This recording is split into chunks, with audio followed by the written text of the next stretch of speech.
Aproveitando o fim do ano para deixar um presente de Natal que seriam recomendações de animes desse ano que talvez você tenha ignorado. Eu sou o Noxarag, sejam bem-vindos à Toca da Cube. Nesse top 10 eu vou listar os animes que mais me marcaram nesse ano. Mas já adiantando que tem alguns que eu não terminei e outros que eu até gostei bastante, mas não ficaram na lista por alguns motivos. Mas eu vou estar mencionando em uma menção honrosa. Vamos começar com o 10º lugar dessa lista de meus animes de 2023. Em 10º lugar, pode parecer meme, mas nem tanto, pois nessa posição temos Inuni Natara.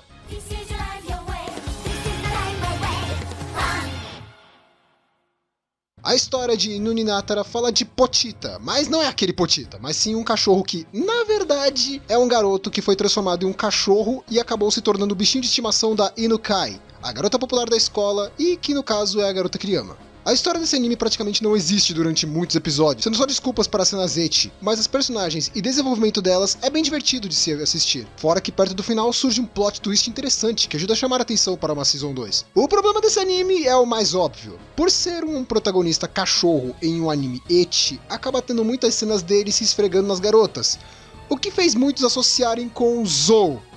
Mas não é bem assim. O anime de fato tem muitas cenas das garotas gemendo com o protagonista passando pelo corpo delas ou até pedindo pra ele ir até elas de forma bem estranha. Mas a real é que não tem nada tão pesado. Talvez no mangá seja mais.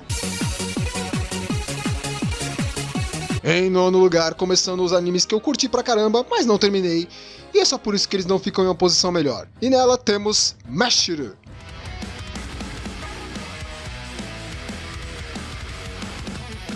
Mashiru foi uma indicação do Crazy Soap e devo dizer que foi uma ótima indicação. Nesse anime, vemos um mundo regido por magia, porém, nosso protagonista, Mash Burn Dead, não possui nenhuma forma de usar magia, nem mesmo possui uma marca no rosto, que representa o potencial de magia da pessoa.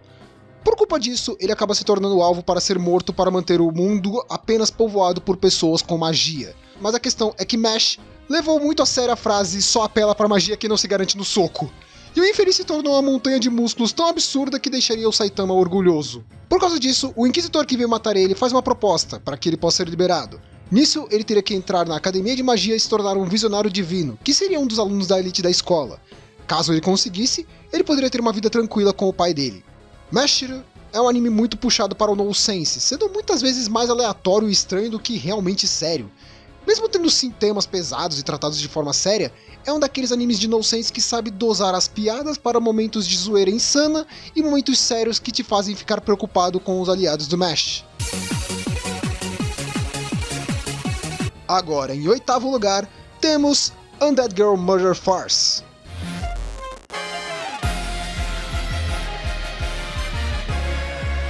Esse anime é difícil de explicar coisas sem dar spoilers demais, até por isso que eu não falei nada até agora. Nosso protagonista é Shinushi, um híbrido de humano com demônio que se une à garota imortal Aya Arindo atrás de um sujeito misterioso que estava juntando seres não humanos e que, nesses planos dele, ele roubou o corpo da Aya, deixando apenas a cabeça dela para trás. Shinushi reconhece que esse sujeito tem a ver com o passado dele também, e aceita ir viajando pela Europa resolvendo mistérios envolvendo os seres sobrenaturais para tentar encontrar o sujeito que roubou o corpo da Aya. O anime é muito focado em mistério, mas com seus momentos de lutas, onde temos uma protagonista que analisa profundamente as coisas e menciona pouco sobre tudo. Aya é uma grande detetive que analisa cada mínimo detalhe ao seu redor, e Shinushi é simplesmente o piadista sádico que, além de carregar a cabeça da Aya, serve para resolver os problemas na base da porrada quando preciso, o que rende lutas bem interessantes. Agora em 7º lugar, começando os animes que eu terminei, começando com Sukinako ga Megane o Wasureta.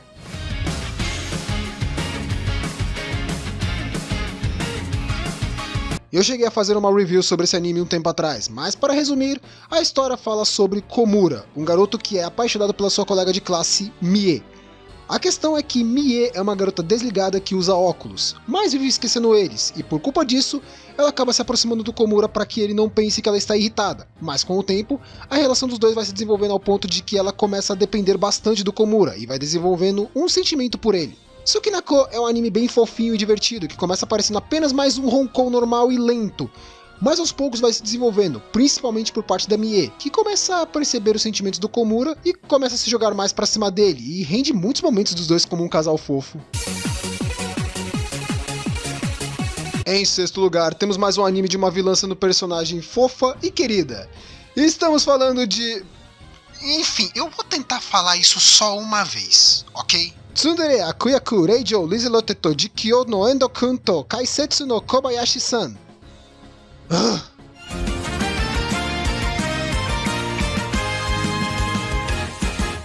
Esse anime com o nome gigante que faz os isekais terem inveja conta a história de um casal de amigos que começam a jogar um jogo de visual novel chamado Magikoi. Os dois personagens são Endo e Kobayashi. Logo de cara notamos que o Endo só foi jogar porque ele tá apaixonado pela Kobayashi. Já a Kobayashi, ela indicou o jogo porque ela ficou simplesmente apaixonada pela vilã principal do jogo, Lieselote.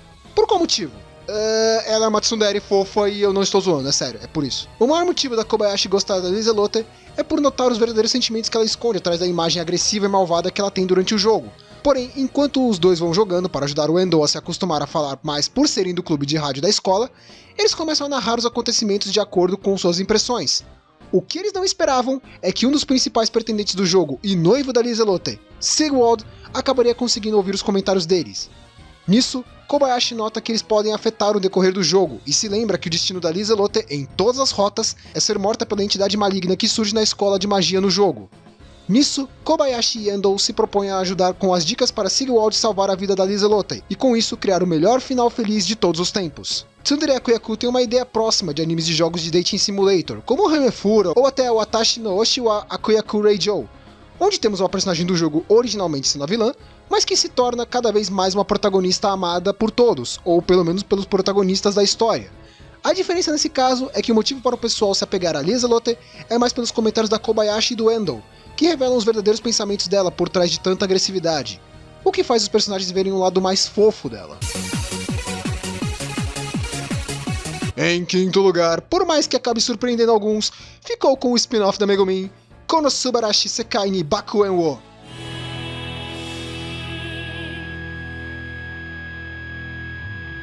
Eu acho que eu não tenho que explicar muita coisa, afinal esse anime é um spin-off de Konosuba focado no passado da Megumin. Nesse anime vemos a vida dela na Vila dos Demônios Carmesim, que nos foi apresentado no filme Legend of Crimson. Mas aí temos mais tempo de tela para as garotas e o pessoal da Vila dos Demônios Carmesim, apesar do destaque ser a Megumin, Yunyun e a Komeko, a irmãzinha da Megumin. O anime acabou agradando muitos, mas desagradou outros por ser o anime de Konosuba, sem o Kazuma e o resto da galera. Mas para esse pessoal só digo que isso era bem óbvio, afinal isso seria um spin-off contando o passado da Megumin. Ignorando esse fator, o anime consegue pegar bem o clima de piadas de Konosuba, fora ainda alguns momentos perto dos episódios finais que recebemos alguns fanservices com os diálogos de fundo do Kazuma com a Aqua, ou até a Darkness andando por aí. Agora, em quarto lugar, temos o anime do irmãozão que vira loli fofa. E estamos falando de Oni-chan wa Oshimai.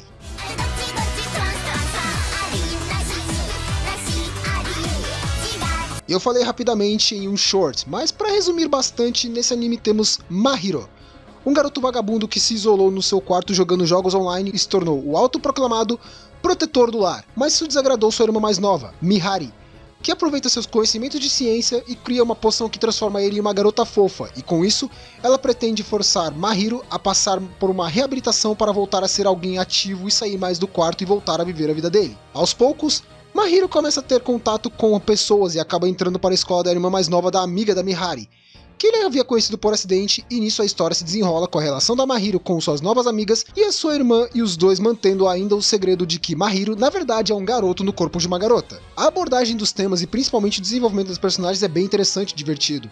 Você quase não nota o tempo passando enquanto assiste esse anime. Se for procurar um slice of life fofo e descontraído, eu posso dizer que é uma ótima pedida. Agora indo para o top 3, eu só quero lembrar que eu evitei de ficar trazendo muitos animes de romance, até para não entupir a lista de Hong Kongs. Dito isso, eu posso adiantar que o top 3 tem 2 animes que eu não terminei pelo simples motivo de que não terminaram ainda. Mas como já estava limitado demais a lista, e necessariamente esses animes não iam terminar tão cedo também, eu preferi manter eles. Começando com o terceiro lugar, que ficou com Pokémon Horizons.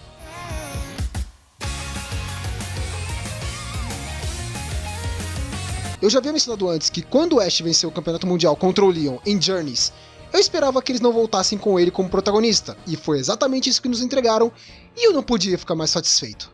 Em Pokémon Horizons, começamos a seguir Liko, uma garota de Paldea que é aceita na academia Pokémon de Kanto, e nisso ela acaba recebendo seu primeiro Pokémon, um Sprigatito. Porém, no seu primeiro dia na academia, ela é atacada por um grupo chamado de Exploradores, que buscam pegar o pingente que ela recebeu de sua avó e que guarda segredos absurdos envolvendo um aventureiro lendário do mundo Pokémon. Mas para ajudá-la, surgem os Trovonautas, liderados por Fried. Algum tempo depois, durante suas viagens, eles encontram um garoto chamado Roy, da região de Kanto. Ele acaba se apegando bastante com o Fuecoco da tripulação dos Trovonautas e, após um confronto com os exploradores, eles acabam libertando o Rayquaza Shine, que segue para longe de lá, e nisso Roy decide que vai encontrar esse Rayquaza. A base da história de Pokémon que existia com o Ash já estava bem desgastada por anos de repetição, então trazerem 2 protagonistas novos e com um enredo novo e um desenvolvimento de história diferente era exatamente o que o anime de Pokémon precisava para voltar a ser interessante. Além disso, o anime começou a focar mais em detalhes e informações que eram importantes nos jogos, mas que nunca foram aproveitadas no anime, como as abilities, ou até as estratégias de luta de Pokémon, fora o desenvolvimento como treinador que a Liko e o Roy passam conforme eles precisam encarar os exploradores. Eu diria que algo exagerado, mas aceitável, que surgiu foi o Capitão Pikachu, pois ele se tornou a principal solução dos problemas. E não me leva a mal, eu adorei o Capitão Pikachu, com certeza um dos melhores personagens do anime. Mas tem momentos em que a treta só se resolve quando ele surge, tipo, tá dando tudo um monte de problema e de repente, pum, surgiu ele e a gente sabe que vai resolver tudo. Isso é bom porque mostra que ele realmente é um Pokémon acima da média. Mas eu espero que saibam dosar isso para não se tornar repetitivo. Até o momento está muito bom. Como eu disse, esse anime ainda está saindo e por isso não tem como dizer como ele fica até o final, mas até o momento eu posso dizer que foi uma evolução daquelas comparada com o anime clássico. Em segundo lugar, eu coloquei um anime que foi uma grande surpresa desse ano, pois eu esperava pegar algo bobo e fofo. E do nada, vi algo que parecia mais um dos animes da Camila. Porra! Em segundo lugar fica Tearmon Teikoku Monogatari.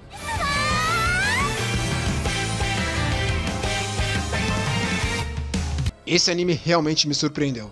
A base da história é que a princesa Mia Luna Tearmon acaba vendo seu reino ser derrubado por uma revolução que foi se desenvolvendo durante anos até que eles finalmente conseguem acabar com o reinado da família Tearmon. E nisso prendem a princesa e após 3 anos sendo confinada em uma masmorra sendo maltratada pelos guardas, ela finalmente recebe sua sentença, ser morta na guilhotina. Após ser morta, o mundo inteiro reseta para vários anos antes da revolução derrubar o reino. Mas Mia mantém seu diário, onde ela deixou tudo marcado e ela usa seu diário para salvar o seu reino e principalmente o próprio pescoço. Tearmon Teikoku me parecia inicialmente uma história bem boba e até fofinha, mas quando pegamos os momentos que envolvem a linha temporal inicial, onde o reino Tearmon é derrubado, vemos que não é tão fofinho assim. Os guardas entregando comida velha pra Mia e obrigando ela a comer, ou até a empregada que vem falar com ela antes dela ser levada para a guilhotina, são momentos que fazem sentir muita pena da Mia. Mesmo depois a gente vendo que existem bons motivos para o povo ter tanto ódio dela. A história sim tem momentos bem divertidos, e até toscos, como a Mia sendo tratada como um gênio por coisas que ela faz por egoísmo, ou até mesmo ela tentando se afastar de pessoas que foram a causa da morte dela na outra linha temporal, e toda vez ela acaba se aproximando mais ainda deles. O anime em si é bem divertido, mas também sabe manter seu tom sério e pesado quando quer. Se não deu uma chance ainda, veja, é sério. Antes de irmos para o primeiro lugar, eu gostaria de deixar umas menções honrosas.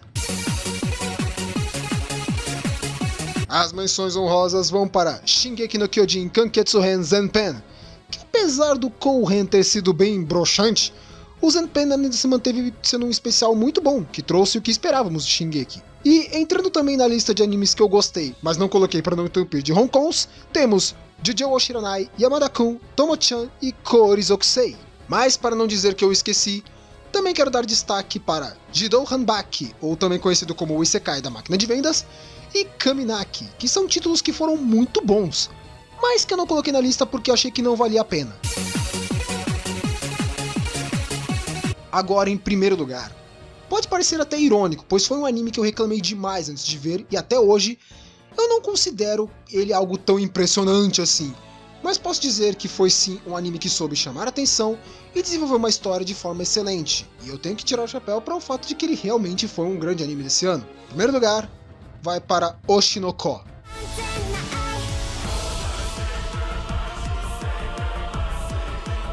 Eu sei, e eu vivo dizendo que odeio a ideia de 82 minutos do primeiro episódio, e eu ainda concordo com isso até hoje. Sério, 82 minutos é o cúmulo do absurdo. Eu também sei que tem episódios desse anime que não trazem quase nada de tão impressionante, mas isso apenas porque a expectativa ficou muito alta. Oshinoko, pra quem não se lembra, é um anime que fala sobre o casal de gêmeos Aquamarine e Ruby, que são filhos da idol adolescente Hoshino Ai. Acontece que por ela ser uma idol, a ideia dela ter filhos era completamente impensado e até um grande tabu, e por isso ela teve que tentar dar à luz aos seus filhos em segredo em uma cidade no meio do nada. Mas nisso, um Stalker que a seguiu até essa cidade acaba matando o médico responsável pela AI. E nisso, esse médico reencarna como Aquamarine. Já a Ruby é a reencarnação de uma fã da AI que sofria de uma doença terminal.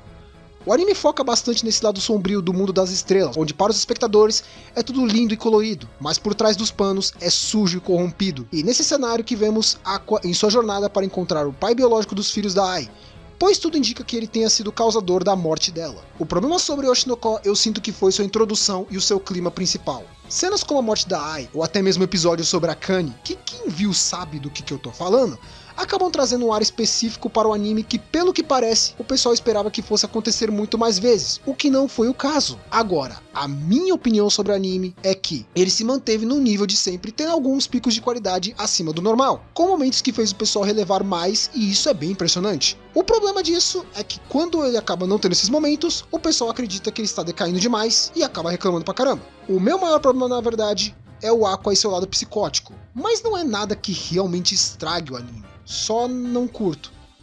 E é por isso que eu digo que Oshinoko foi o melhor anime que eu assisti em 2023. Talvez se eu tivesse terminado alguns outros que eu comecei, ele teria caído um pouco da lista. Com certeza. Não tenho nem dúvida. Mas ele teve qualidade em seu desenvolvimento e, por mais que eu não considere ele impecável ou incrível, é difícil dizer que qualquer outro dos animes que eu terminei conseguiu chegar ao nível do que foi esse anime. Mas essa foi a minha lista de animes de 2023. Provavelmente em breve deve estar saindo nossos especiais de melhores e piores animes de 2023, então aguardem.